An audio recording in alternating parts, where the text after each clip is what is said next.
এই হুন্ডাটা নোমান ভাই না? হ্যাঁ, কি ব্যাপার? তোমরা এখানে কেন? হ্যাঁ, এটা কে? জানি না, শুনে রয়েছে। ঘুমাই রয়েছে নাকি মরে রয়েছে?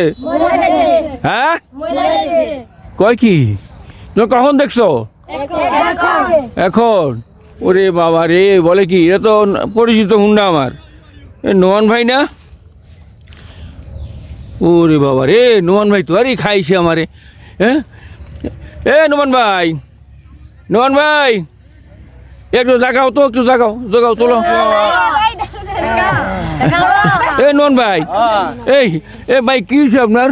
কি আর ভাই, হ্যাঁ, গাড়িতে নাই তেল, হ্যাঁ, নিজের নাই শক্তি, হ্যাঁ, গাড়িও চলে না, আমিও চলি না। যাবার কিটা? এই কারণে শুইয়া রয়েছি ভাই, অশান্তিতে আছি। ও আচ্ছা, তো গাড়িতে তেল নাই, যাই লাইন ধরবেন পেট্রোল পাম্পে। কালকে পেট্রোল পাম্পের লাইন ধরছি, বিকাল 5টার থেকে ধরিয়া মনে করেন রাতে 2টা পর্যন্ত পেট্রোল পাম্পের কাছে গেছি, আরে কয় তেল নাই। কি করতাম কন? আজকেও গেছি, গিয়া সেরে একই অবস্থা। ঠেলতে ঠেলতে ঠেলতে ঠেলতে গাড়ি সহ না এখানে বয়ে এই নদীর বাড়ি আয়া শুয়ে রয়েছেন? শুয়ে রয়েছি ভাই। আল্লাহ, তো খুব খারাপ কথা। তেল তো আসলে সমস্যা বেশি দিন থাকবো না, তেলের সমস্যা বেশি দিন থাকবো না। কি করতাম কন ভাই? হ্যাঁ, গাড়িটারে বেচেই লাই কি তা কন? একটা কাজ করেন, গাড়িটা বেচা তেল কিনে ফেলান। হ্যাঁ, গাড়িটা বেচা তেল কিনে ফেলান। কিরে পাগল নি? হ্যাঁ, হ্যাঁ, ও তাও তো কথা ঠিক। ও তাও তো কথা ঠিক। আমি তো মনে করছিলাম পয়সার অভাবে তেল কিনতে পারতাম না, তেলেরই না অভাব। তেলের অভাব। আচ্ছা, কোনো কারণে তো থাকে। হ্যাঁ, হ্যাঁ, কর না একটু তেলের কোনো কারণে ব্যবস্থা করা যায়নি ভাই। এই থাকে গুপ্তা গাপ্তার মধ্যে রাতে 12টা 1টা 2টার পরে পেট্রোল পাম্প থেকে তেল চুরি হয়। হ্যাঁ, তেল চুরি হয়। এটা কি তা? এই তেলগুলো যায় কই? তেলে তো অভাব নাই, এই তেলগুলো কই যায়? কি মিয়া, তেলের অভাব আছে? তেলের অভাব নাই ভাই।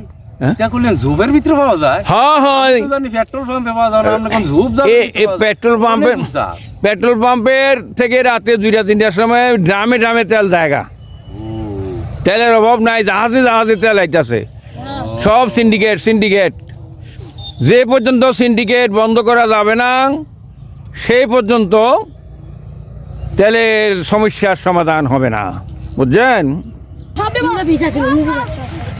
আচ্ছা, এই বাবারা শুনো, তেলের কোনো অভাব নাই। হ্যাঁ, পাম্পে গেলে তেলের লাইন। কারণটা কি কত? চুরি চুরি চুরি। আমরা চুরি শিখে ফেলাইছি। তেল আনে পাম্পে রাইখা অর্ধেক তেল লাইনে দিয়া একটা পরিস্থিতি সৃষ্টি করে বন্ধ করে তেল নাই। তারপরে রাতে 12টা 1টা 2টা 3টার পরে ড্রামে ড্রামে তেল পাচার হয়ে যায়, ঠিক না? হ্যাঁ, তাইলে এখন কি করতে হবে? আমাদের দরকার হলে পাহারা দিতে হবে, আর সরকারকে অ্যাটেন্ড নিতে হবে যাতে এই যে তেলের পাম্প থেকে তেল চুরি না হতে পারে। তেল যা আসে প্রত্যেকটা পাম্পে যাতে একই টাইমে তেল দেওয়া হয়, যাতে সব এলাকার লোকজন যার যার এলাকায় তেলের পাম্পে যায়, তাইলে আর ভিড় হইব না, বুঝছেন? আমি সরকারের প্রতি আবেদন জানাইতেছি ভাই, সরকার যদি এই তেলের ব্যাপারে উদ্যোগ না নেয় তাহলে এই তেলই সর্বনাশ হয়ে যাবো। এই তেলের মাধ্যমেই সরকারের পতন হয়ে যাবো। জান না বিশ্বে ট্রাম্পের কি অবস্থা হয়েছে, ঠিক আছে না? এই তেলের লেগে ট্রাম্প ইরানের পা ধরতেছে যুদ্ধ বন্ধ করার লেগে। তেল বন্ধ করে দিছে, কাজে সরকার কইতেছি ভাই এখনো সময় আছে, আপনারা তেলের প্রতি মনোযোগ দেন। তেল যাতে সুষ্ঠুভাবে সবাই পায়। এই তেলই জীবন, তেলই মরণ এখন আমাদের জন্য। তেল না থাকলে আমাদের এই কৃষিক্ষেত সব বন্ধ হয়ে যাবে। এই যে কত সুন্দর কৃষিক্ষেত দেখেন হইতেছে, এগুলি মেশিন দিয়ে ওষুধ দিতে হয়, পানি দিতে হয়। হ্যাঁ, এই কৃষি বন্ধ হয়ে যাবে। এরপরে হ্যাঁ কত কষ্টে আছে। তারপরে মোটর সাইকেল চালান বন্ধ হয়ে যাবে, গাড়ি ভাড়া বেড়ে যাবো, তোমাদের খাউন দাউন সব বন্ধ হয়ে যাবে। কাজেই সরকার তেলের প্রতি সরকারের প্রতি আমার অনুরোধ থাকবে যাতে তেলের প্রতি নির্দিষ্টভাবে নজর দেয়, যাতে তেল চুরি না হতে পারে, মিসইউজ যাতে না হতে পারে। ধন্যবাদ সবাইকে। আসসালামু আলাইকুম। নন ভাই হ্যাঁ। তাইলে আমরা কি শিখতে পাইলাম? আইলে কি কস হ্যাঁ? তেল পাইলাম হুম চল তেলে লেগে যাবো যাও